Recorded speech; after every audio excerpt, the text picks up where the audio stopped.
Hi guys, welcome to Geetha YouTube channel. ಇವತ್ತಿನ ರೆಸಿಪಿಲಿ ನಾನು ಮೊಸರು ಗೋಬಿ ಮಾಡಿದ್ದೀನಿ. ತುಂಬ ಚೆನ್ನಾಗಿ ಬಂದಿದೆ. ಅದು ಬಿಸಿ ಬಿಸಿಲ್ಲ ತಿನ್ಕೋಬೇಕು. ಅದೊಂದು ಪ್ಯಾಕೆಟ್ ತಂದಿದ್ದೆ, ಅದು ಉಳಿಸಲ್ಲ. ಒಂದು 2-3 ಪ್ಯಾಕೆಟ್ ತಂದರೆ ಒಂದು 5-6 ಜನಕ್ಕೆ ಆಗುತ್ತೆ. ಇಲ್ಲಾಂದರೆ ನಾವು ಕೂತ್ಕೊಂಡು ತಿಂತೀವಿ ಅಂದರೆ ಒಬ್ಬರಿಗೆ ಸಾಲಲ್ಲ. ಚಾನಲ್ ಯಾರ್ಯಾರು ಹೊಸಬರು ನೋಡ್ತಾ ಇದ್ದೀರಾ ಅವರೆಲ್ಲ ನಮ್ಮ ಚಾನಲ್ನ ಸಬ್ಸ್ಕ್ರೈಬ್ ಮಾಡ್ಕೊಳ್ಳಿ. ಬೆಲ್ ಬಟನ್ ಒತ್ತೋದು ಮರಿಬೇಡಿ. ನೋಡಿ, ಮೊಸರು ಪ್ಯಾಕೆಟು ಈ ಥರ ಇರುತ್ತೆ. ನಾನು ಮಗ್ಗು ಥರ ತೊಗೊಬಂದಿದ್ದೀನಿ ಪ್ಯಾಕೆಟು. ಬನ್ನಿ ಇವಾಗ ಹೇಗೆ ಮಾಡೋದು ಮೊಸರಮ್ಮದು ತೋರಿಸ್ತೀನಿ ನಿಮಗೆ.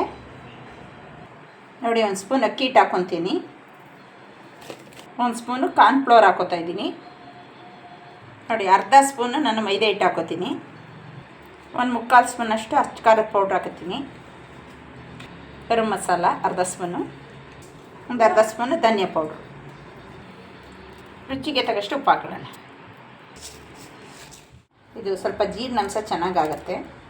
ನೋಡಿ, ಅದರಲ್ಲೇ ತ್ಯಾವಾಂಶ ಇದೆ. 1-2 ಕಾಳು ನೀರು ಹಾಕೊಳ್ಳೋಣ, ಸಾಕು. ಹಾಗಾಗಿ ಈಗ ಎಲ್ಲ ಮಿಕ್ಸ್ ಮಾಡ್ಕೊಳ್ಳೋಣ ಚೆನ್ನಾಗೆ. ತುಂಬ ಟೇಸ್ಟಿಯಾಗಿ ಬರುತ್ತೆ. ನಿಮ್ಮನೇಲೂ ಕೂಡ ಒಂದು ಸತಿ ಟ್ರೈ ಮಾಡಿ. ನಿಮ್ಗೆ ಇಷ್ಟವಾದಲ್ಲಿ ಲೈಕ್ ಮಾಡಿ, ಶೇರ್ ಮಾಡಿ, ಕಮೆಂಟ್ ಮಾಡಿ. Okay, thank you.